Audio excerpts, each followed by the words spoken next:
Good morning बच्चों। तो देखो, कल लास्ट में मैंने घर से कुछ क्वेश्चंस दिए थे। क्वेश्चन नंबर 1 और 3 ये आए होंगे, ऐसा मैं सोचता हूँ। अगर नहीं आए हों तो बताना, ठीक है। जो भी चीज़ समझ में आए वो पूछ लिया करो। और साथ ही एक चीज़ हमने पढ़ी थी, सारी संख्याओं के बारे में पढ़ा था कि प्राकृतिक संख्या क्या होती है, पूर्ण संख्याएं क्या होती हैं, पूर्णांक क्या होते हैं, परिमेय संख्याएं क्या होती हैं, अपरिमेय संख्याएं क्या होती हैं। साथ में जो वास्तविक संख्याएं हैं, ये वास्तविक संख्याएं ही सारी संख्याएं जो हैं ये वास्तविक संख्याओं के अंदर आएंगी, ठीक है।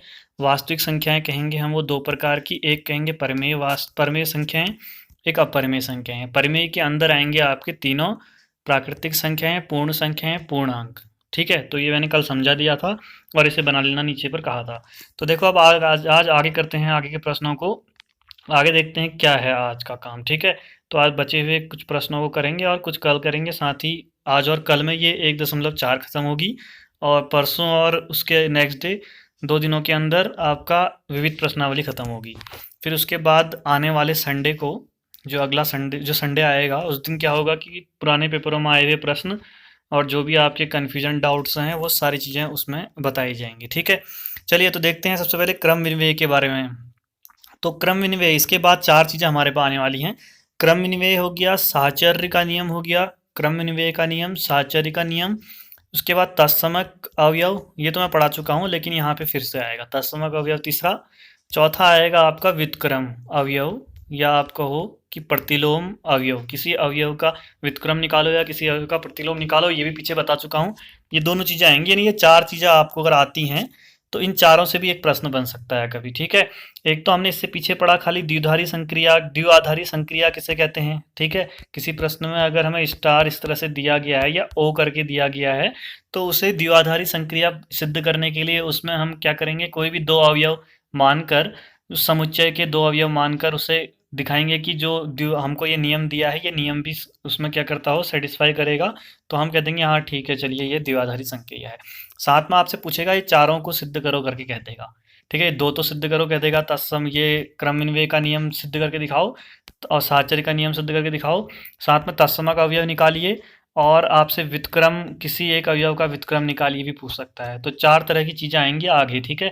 इसमें बस इतना ही सा है इस चैप्टर के अंदर।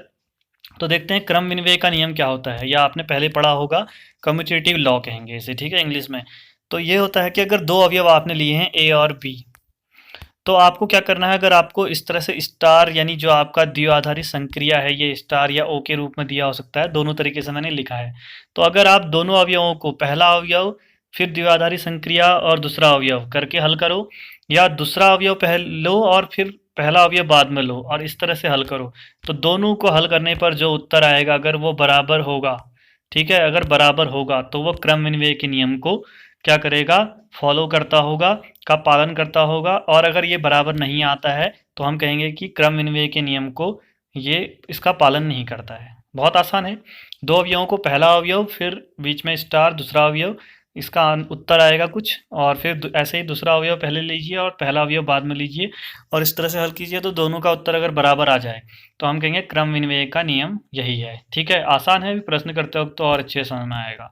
साहचर्य के नियम में देखिए, क्रम विनिमय के नियम में हमें 2 अवयव चाहिए होते हैं, साहचर्य के नियम में हमें 3 अवयव चाहिए होते हैं, ए बी सी। ये मैं आपको पहले पढ़ा चुका हूँ, अभी पीछे कल ही पढ़ाया था। एफ ओ जी ओ एच वाला एक हमने सिद्ध भी किया था, बराबर एफ ओ जी ओ एच ये होता है करके ना, प्रमेय थी ये पहली प्रमेय।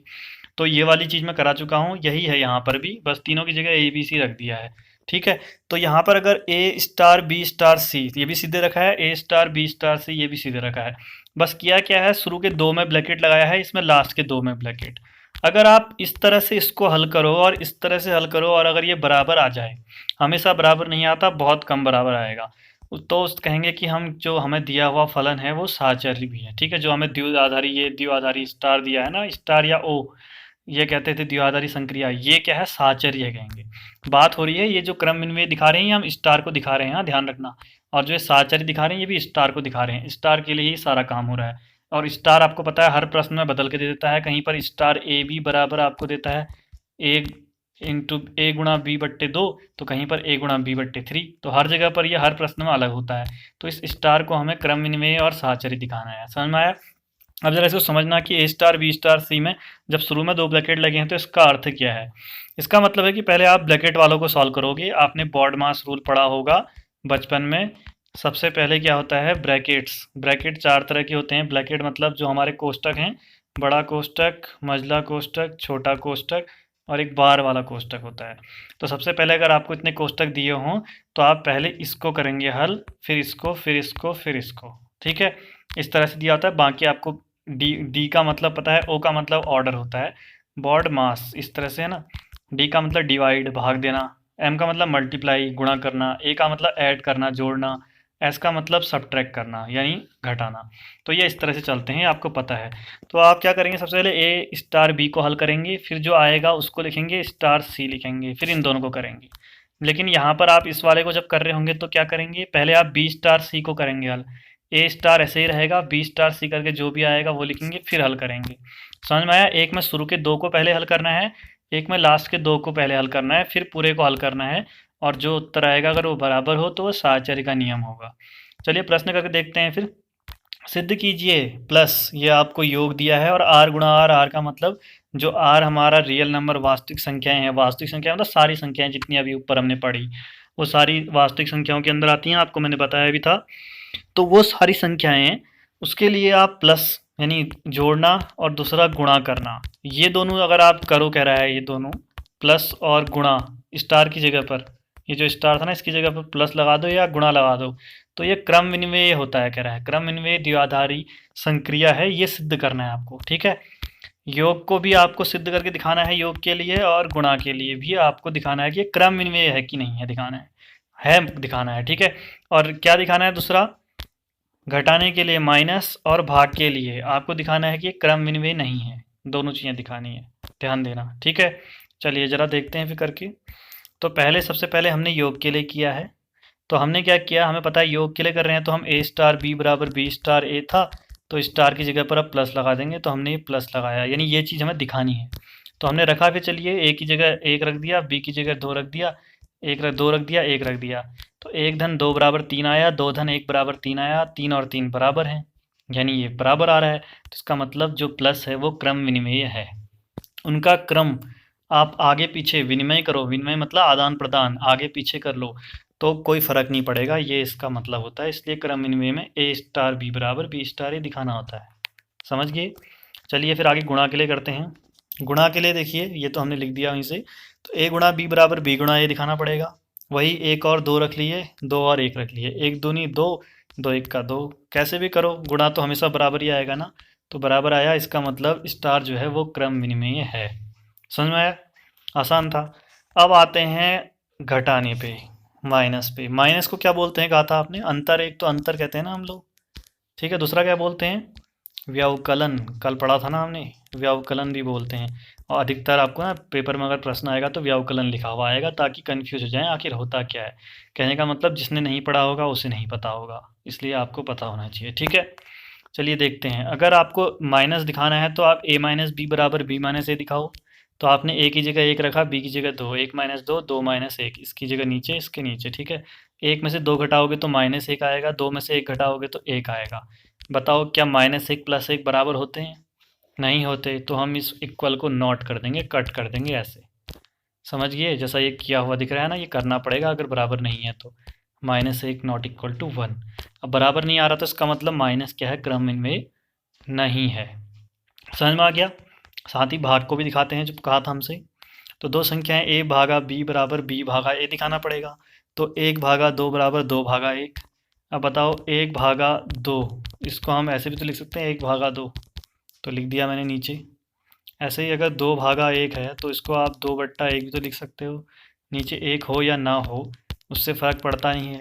तो इसको हम कैसे लिख सकते हैं, 2 भागा 1 को 2/1 या 2। अब बताओ 1/2 क्या 2 के बराबर होता है? 1/2 का मतलब होता है आधा, हाफ, 0.5, और 2 तो 2 ही है, क्या बराबर नहीं होते?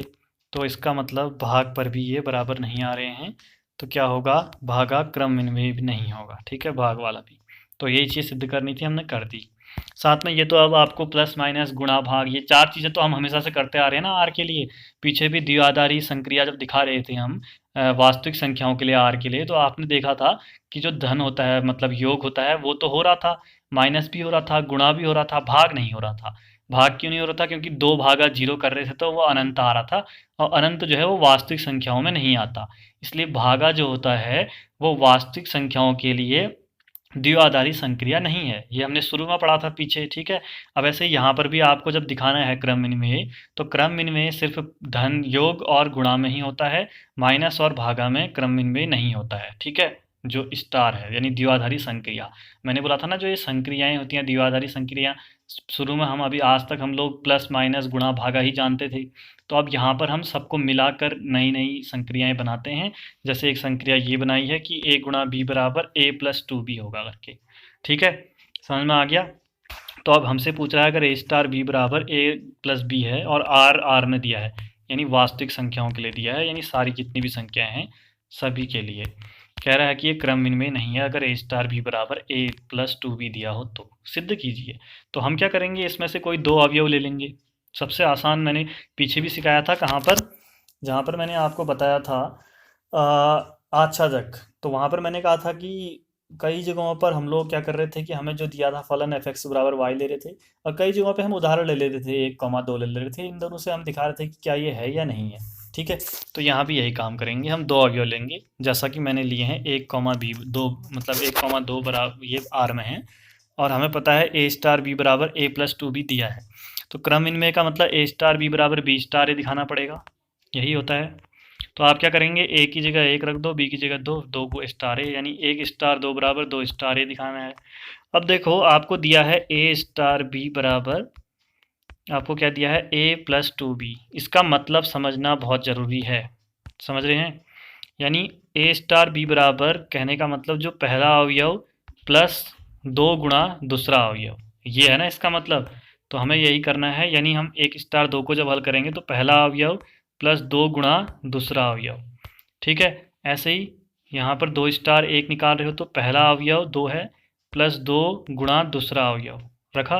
तो आप इसको हल करोगे, 1 धन पहले गुणा करते हैं 4, 2 धन 2 गुणा 1 2, तो यहाँ पर 1 धन 4 2 धन 2, 1 धन 4 5 आया, 2 धन 2 4 आया। आया क्या बराबर? नहीं आया, यानी स्टार क्रम विनिमय नहीं है जो हमें दिया गया है, और यही हमें सिद्ध करना था कि क्रम विनिमय नहीं है। बहुत आसान प्रश्न है, देखो बस एक तरीका सीखना है, 4 लाइन में उत्तर आ जा रहा है। पेपर में ऐसे प्रश्न आते भी हैं, जब हम करेंगे प्रश्नों को तो आप देखोगे कि कैसे कैसे प्रश्न आते हैं। 2-3 प्रश्नों को ऐसे ही छोटे छोटे 2-3 प्रश्नों को जोड़ के एक बड़ा प्रश्न बना के आपको दे देगा, कभी 4 नंबर में तो कभी 6 नंबर में, ठीक है। और वहाँ पे अब जिसने पढ़ा नहीं होगा उसको प्रॉब्लम होगी। तो आपने ये काम नहीं करना है, पढ़ना है सारा। चलिए आगे देखते हैं। अगला कह रहा है सिद्ध कीजिए आर में, आर वही वास्तविक संख्याओं में योग और गुणा साहचर्य होता है जबकि व्यकलन और भाग साहचर्य नहीं है। जैसे ऊपर क्रम विनिमय था ना, वैसे साहचर्य के लिए भी आपको क्या करना है, योग और गुणा में तो दिखाना है, व्यकलन और भाग में नहीं तय कर रहा है। तो हम लोग क्या करेंगे, 2 अवयव लेंगे कोई भी। साहचर्य के लिए कितने अवयव चाहिए? 3 अवयव चाहिए, 1 2 3, 3 अवयव हमने ले लिए, ठीक है। 1, 2, 3, और पहले योग के लिए कर रहे हैं। तो आपको पता है कि इसका मतलब क्या होगा, हमें होता है a star b star c, इस तरह से बराबर a star b star c, ये दिखाना होता है ना। तो स्टार की जगह प्लस आ जाएगा, तो यहाँ पर a प्लस बी प्लस सी और a प्लस बी प्लस सी, शुरू में a प्लस बी ब्रैकेट में है और बाद में b प्लस सी ब्रैकेट में है, ठीक है। तो अब क्या करेंगे, हम इनकी जगह मान रख देते हैं, 1 2 3 रख दिया।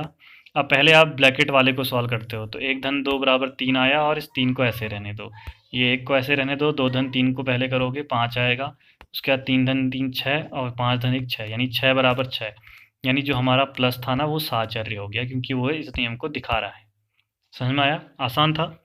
ऐसे ही आप गुणा के लिए करोगे, क्योंकि ये पहला पार्ट आपको गुणा और इसके लिए पूछा है, दूसरे में व्यकलन और भाग के लिए पूछा है। पहले आप ना उदाहरण आप देख लेना किताब से, ठीक है। किताब में आप देख लोगे उदाहरण किस तरह से लिखा है और उसको समझ के ऐसे लिखना है। गुणा के लिए आपने a गुणा b गुणा c, a गुणा b गुणा c किया, मान रख दिया 1 2 3 1 2 3। मेन यहाँ पर है, पहले इस ब्रैकेट को हल करोगे, 1 गुणा 2 2 3 ऐसा ही रहेगा, 1 और पहले ब्रैकेट को करोगे 2 3 6, तो 2 3 6 और 1 गुणा 6 6 बराबर आया, यानी गुणा भी क्या है, साहचर्य है, ठीक है। आसान है। आगे बढ़ते हैं व्यवकलन के लिए, व्यवकलन के लिए, यानी जिसको ऋण कहते थे, यहाँ पे व्यवकलन लिखा है प्रश्न में भी, ठीक है। तो आपको आना चाहिए व्यवकलन मतलब क्या होता है, नहीं तो पेपर में सोचते रह जाओगे होता क्या है, और इतने की वजह से एक क्वेश्चन छूट जाएगा। तो इसमें आपको क्या दिखाना होगा, a माइनस बी माइनस सी बराबर a माइनस बी माइनस सी, हर जगह माइनस लगा होगा। तो रखेंगे आप 1 2 3 1 2 3, और आपको पता है कि माइनस और भाग के लिए नहीं होता है, ठीक है। तो देखते हैं होता है नहीं होता है। 1 माइनस 2 पहले ब्रैकेट को हल करोगे तो -1 -3 ऐसा ही रहेगा, 1 माइनस ऐसे ही रहेगा, अंदर 2 -3 करोगे तो -1 आएगा। फिर यहाँ -1 और -3 ब्रैकेट हटा दिया, यहाँ ब्रैकेट हटाओगे तो 1 माइनस माइनस क्या हो जाएगा प्लस, तो यहाँ आएगा -1 -3 -4 आ गया, यहाँ 1 धन 1 2 आ गया। तो बताओ क्या -4 और 2 बराबर होते हैं, नहीं होते। इसका मतलब माइनस साहचर्य नहीं है, क्योंकि ये साहचर्य के नियम को फॉलो नहीं कर रहा है, ठीक है, उसका पालन नहीं कर रहा है। भाग के लिए देखते हैं, a भागा b भागा c और a भागा b भागा c को आपको बराबर दिखाना होगा। इसको करते समय परेशानी हो सकती है, लेकिन आसान है। 1 2 3 हमने यहाँ संख्या लिख दी। पहले आपको 1 भागा 2 को करोगे आप ब्रैकेट को, तो इसको हम 1/2 लिख सकते हैं ना, 1 भागा 2 कहो या 1/2, इसका मतलब भी तो एक ही है।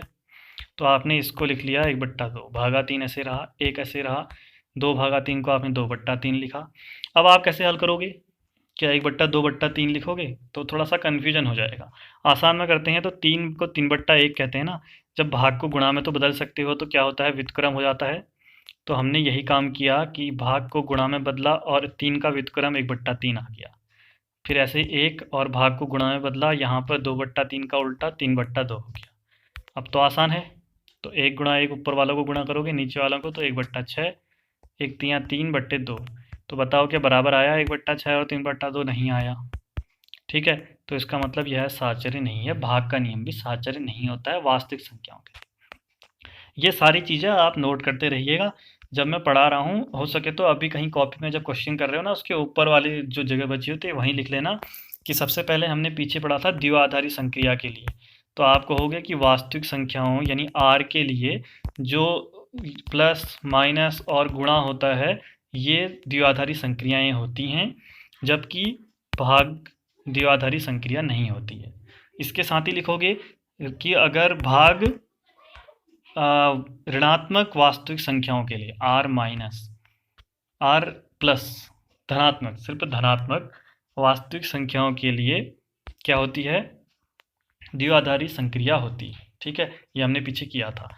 उसके साथ ही अब क्या लिखोगे, क्रम विनिमय में और साहचर्य में आप कहोगे वास्तविक संख्याओं के लिए प्लस और गुणा क्रम विनिमय और साहचर्य दोनों होते हैं, ठीक है, जबकि माइनस और भाग साहचर्य और क्रम विनिमय नहीं होते हैं। ये आपको लिखना है तभी, क्योंकि ऐसे ही एमसीक्यू बन के जो पेपर में आते हैं ना, वो वाले ऐसे ही आते हैं, 4 ऑप्शन पूछेगा और फिर वहाँ आप परेशान हो जाओगे।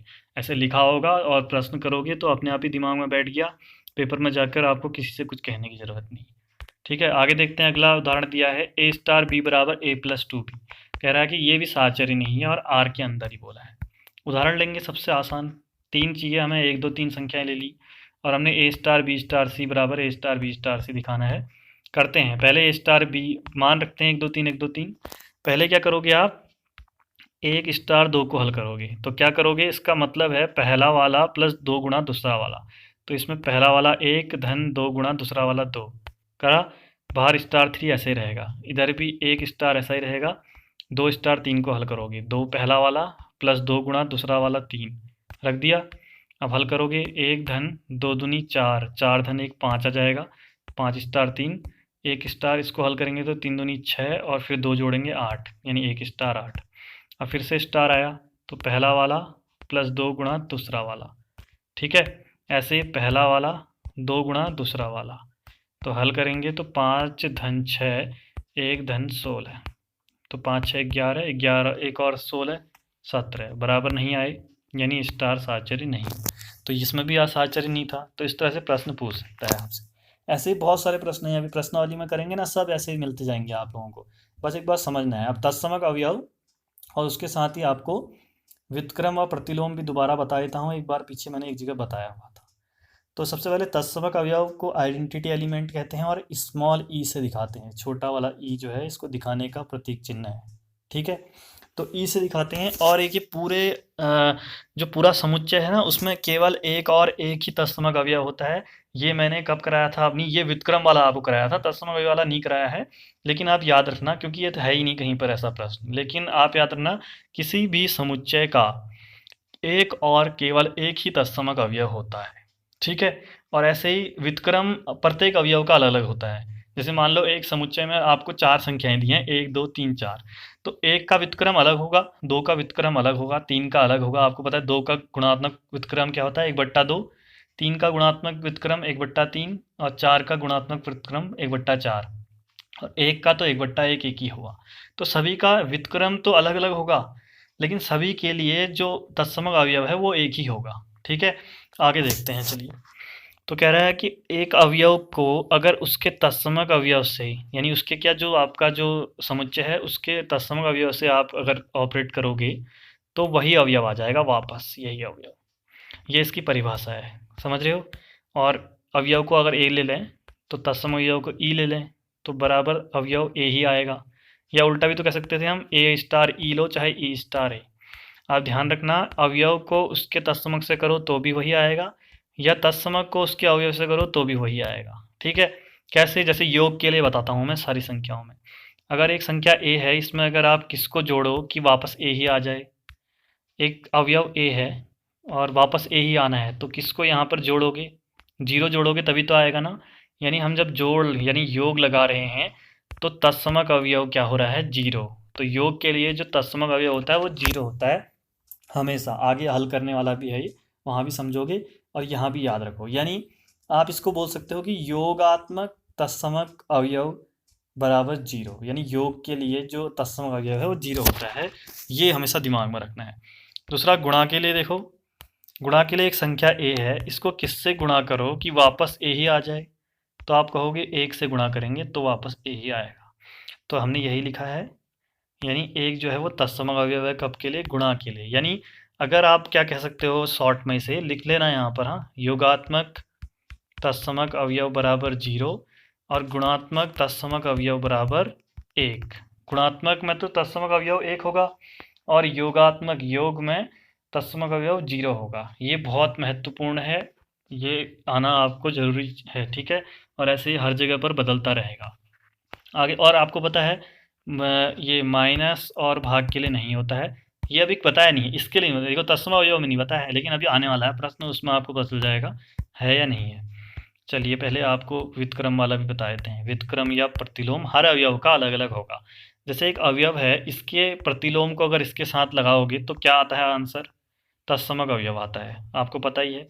यानी अवयव ए मान लो, प्रतिलोम बी मान लो, तो तत्समक अवयव ई आएगा, क्योंकि ई से ही दिखाते हैं, चाहे वो गुणात्मक हो चाहे योगात्मक हो। योगात्मक होगा तो 0 और गुणात्मक होगा तो 1।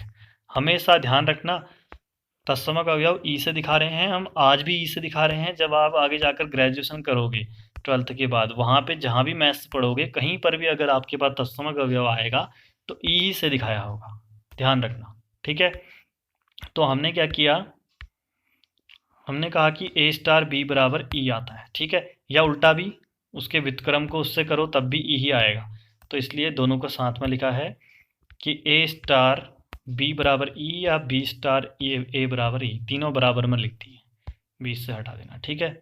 तो इसलिए हम अगर ऐसा हमें कहीं दिया जाए ए स्टार बी बराबर ई, ये तो हम पीछे कई बार कर चुके हैं। तो जो ये बी है ये ए का व्युत्क्रम होगा, ये हम पीछे पढ़ चुके हैं, या प्रतिलोम होगा। तो ये मैंने बहुत बार पढ़ाया है, ठीक है। तो उदाहरण 38वां देखते हैं। पहले एक बार उदाहरण आप देख लीजिए, 38वां कहाँ पर है, ये है। कह रहा है सिद्ध कीजिए कि आर में शून्य योग का तत्समक है। अभी बताया था ना, योग में शून्य होता है, एक गुणा का तत्समक है, ये सिद्ध करना है आपको। परंतु माइनस और भाग के लिए कोई तत्समक अवयव नहीं है, यही चीज़ सिद्ध कर रहे हैं, ठीक है। चलिए फिर सबसे पहले सिद्ध कीजिए दिया है, आर में शून्य योग का तत्समक है और एक गुणा का तत्समक है, पहला पार्ट ये हो गया। दूसरा, माइनस और भाग के लिए कोई तत्समक नहीं होता। तत्समक अवयव की परिभाषा याद रखनी है, अवयव को अगर ए स्टार ई बराबर ए ऐसे याद रख लीजिए, सबसे आसान है। दूसरा भी, हाँ, ए स्टार ई बराबर ए बराबर ई स्टार ए, ये उल्टा और सुल्टा दोनों से ए आना चाहिए और दोनों आपस में भी बराबर आने चाहिए। तो हमने योग के लिए ए स्टार ई बराबर ए होता है, योग में हमने स्टार की जगह प्लस लगा दिया, तो ए प्लस ई बराबर ए आना चाहिए। फिर वापस हमने एक अवयव 5 लिया है, 5 के लिए करते हैं, या इसकी जगह ए भी लिख सकते हो, 5 धन ई बराबर 5, ए की जगह 5 लिखा है, ए भी लिखो चलेगा। ई बराबर 5 माइनस 5 हो जाएगा 0, तो 0 आ गया। और 0 भी देखो आर में है, हम वास्तविक संख्याओं के लिए कर रहे हैं ना, प्रश्न में वास्तविक संख्याओं के लिए बोला है, ये देखो आर में, तो आप वास्तविक संख्याओं के लिए कर रहे हो, तो जो तत्समक अवयव आएगा वो भी उसी के अंदर होना चाहिए। मान लीजिए हमारे पास एक समुच्चय ये दिया है, इसमें बहुत सारे अवयव दिए, अब इसका तत्समक अवयव हम अगर बोलेंगे इस समुच्चय का तत्समक अवयव, तो वो इसमें ही तो होना चाहिए ना, तभी तो इसका होगा। अगर वो इसके अंदर होगा ही नहीं तो वो इसका तत्समक अवयव कैसे हो जाएगा। ठीक है, ये चीज़ ध्यान रखनी है। तत्समक अवयव कह रहे हैं तो वो भी एक अवयव है, बस अलग तरह का अवयव है, स्पेशल, तभी उसका नाम तत्समक अवयव पड़ गया। नहीं तो ये सारे अवयव ही तो हैं जितने भी, अगर 1 2 3 4 होते तो, यानी तत्समक अवयव भी इनमें से ही कोई एक होगा, समझे। तो ई बराबर 0 आया, तो हमने योग का तत्समक अवयव 0 निकाल दिया। गुणा करेंगे तो ए गुणा ई बराबर ए, तो ए की जगह 5 गुणा ई बराबर 5 नहीं भी रखोगे तब भी चलेगा, ई बराबर 5/5 कट जाएगा, ई बराबर 1 आ गया, और वो भी आर के अंदर है। आर में होता है ना एक प्राकृतिक संख्या, प्राकृतिक संख्याएं भी वास्तविक संख्याओं के अंदर ही आती हैं, तो एक गुणात्मक गुणा का तत्समक अवयव हो गया, ये सिद्ध कर दिया। व्याकलन के लिए चलते हैं, व्यवकलन के लिए, माइनस के लिए, तो ए माइनस ई बराबर ई माइनस ए बराबर ए, तीनों बराबर आने चाहिए ना। अब हमको नहीं है दिखाना है, और होता भी नहीं है।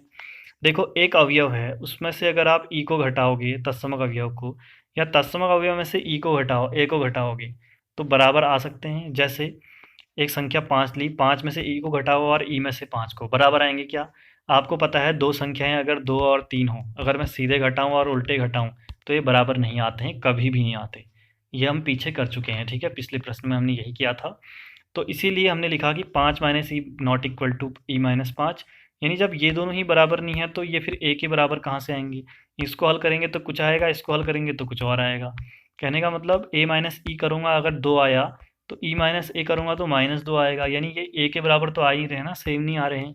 तो यानी हमने कहा कि व्याकलन के लिए कोई तत्समक अवयव नहीं होता, क्योंकि ये बराबर नहीं आता है। ऐसे भाग के लिए भी सेम है, आप ए भागा ई करो चाहे ई भागा ए करो, बराबर आएगा क्या।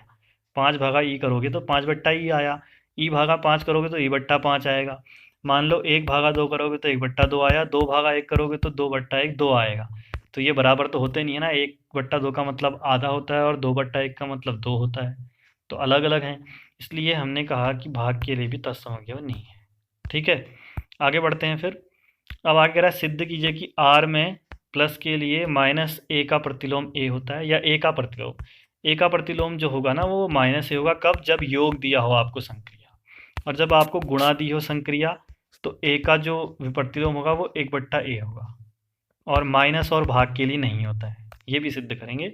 39वां ये है और 40वां प्रश्न ये है।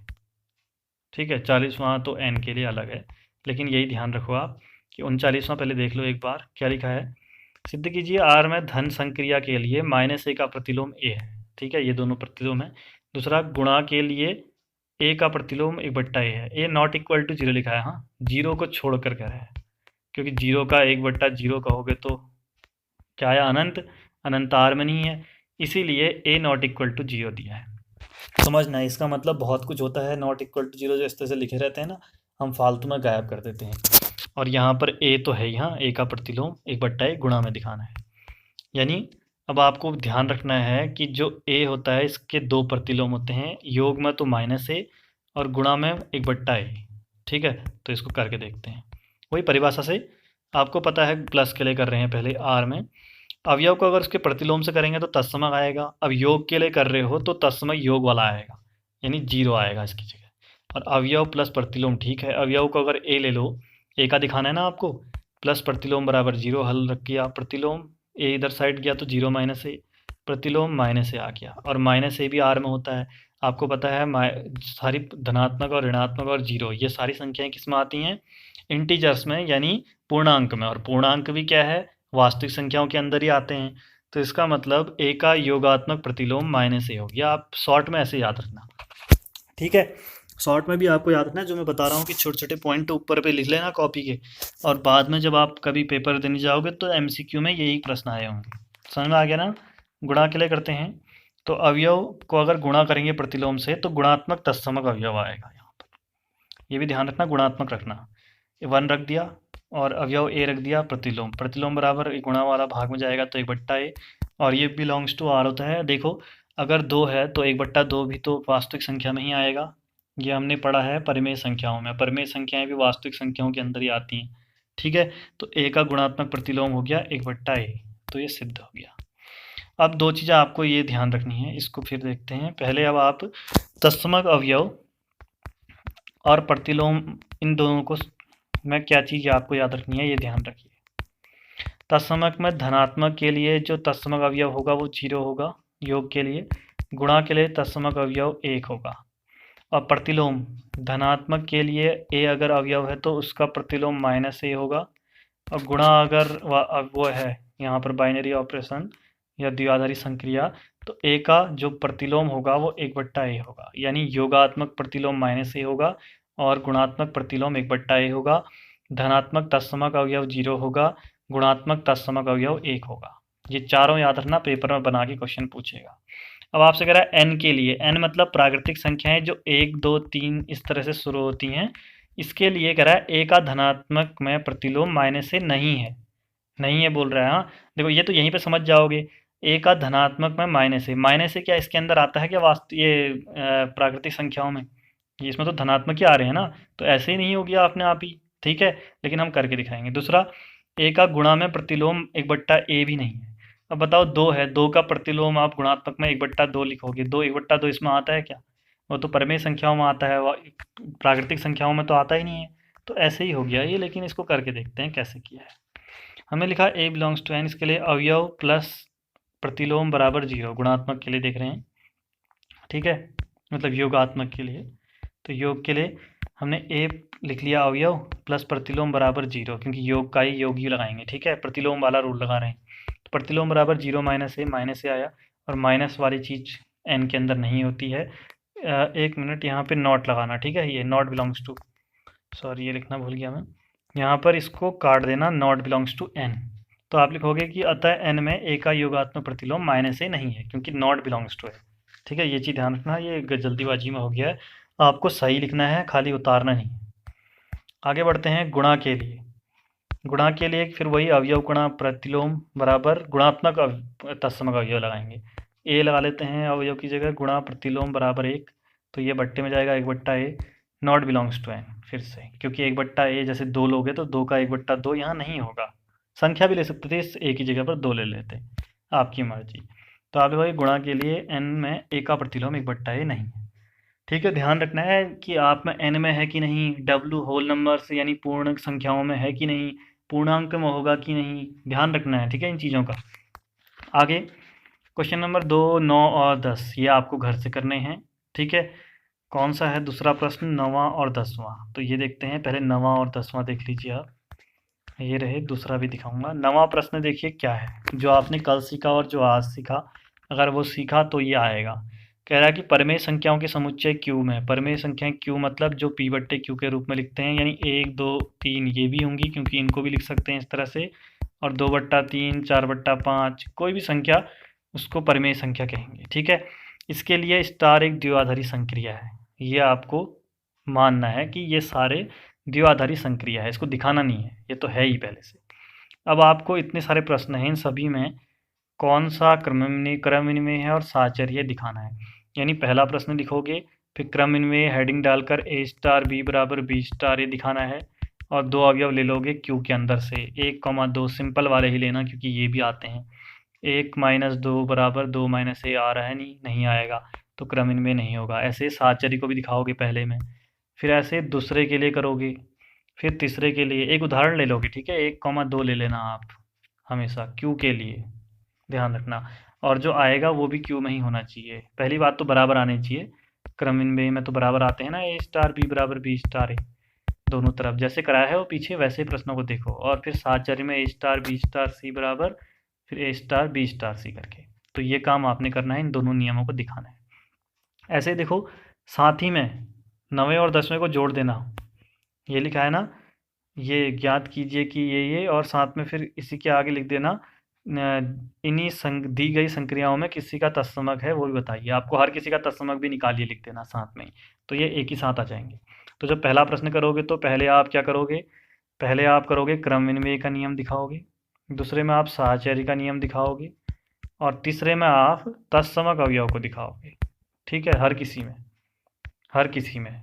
और तत्सम अवयव जब आप दिखाओगे ना, तो जो आएगा ना उत्तर ए स्टार ई बराबर क्या होता है ए, इसमें जब ए की जगह कुछ क्यू का एक अवयव मान लेना दो, 2 स्टार ई बराबर 2, ऐसे करके 2 स्टार ई जो है ना, ये 2 स्टार ई बराबर 2 आया।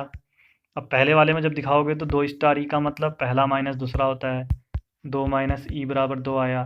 तो 2, इस 2 को इधर लाओगे -2, इस ई को उधर ले जाओगे ई, तो 0 बराबर ई आया। अब ये जो 0 है ना, ये 0 भी क्यू के अंदर होना चाहिए, बिलोंग्स टू क्यू है, तो हाँ ये होगा कहोगे। और हो सकता है किसी क्वेश्चन में ना भी हो।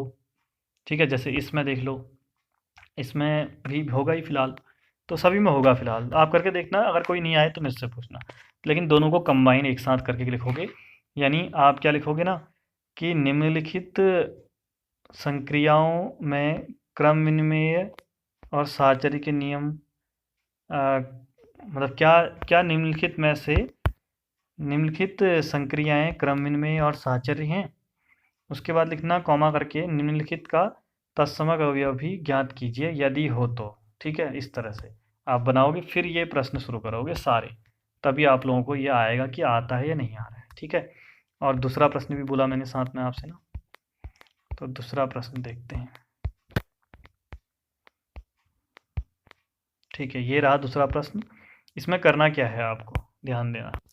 ठीक है, सुनिए फिर पहले। ठीक है, क्या है आखिर दूसरे प्रश्न में, इसमें यहाँ ऊपर पे दूसरा प्रश्न पिछले पेज में है, इसमें लिखा है कि निम्नलिखित परिभाषित प्रत्येक द्विआधारी संक्रिया स्टार के लिए निर्धारित कीजिए कि क्या स्टार द्विआधारी क्रम विनिमय है तथा क्या स्टार साहचर्य है। आपको इन सभी को क्रम विनिमय और साहचर्य दिखाना है। यानी ये दूसरा प्रश्न और जो 9वां 10वां है ना, ये एक ही है।